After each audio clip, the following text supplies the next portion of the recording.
yesu nemurungi tashurura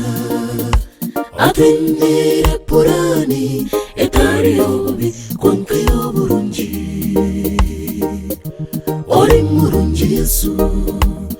ori kwera atwindire purani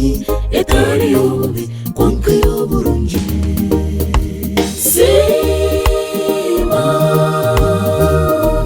Siima yesu akuhira amani n'ubumanzi kandi yakurinda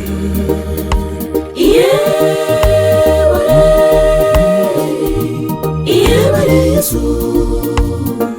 oturinda obudushabona eri zuba twakusimba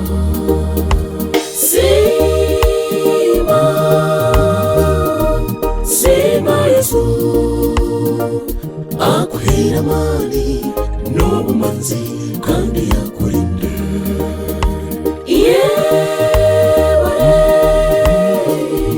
yebare yesu oturinda obudushabona eri zuba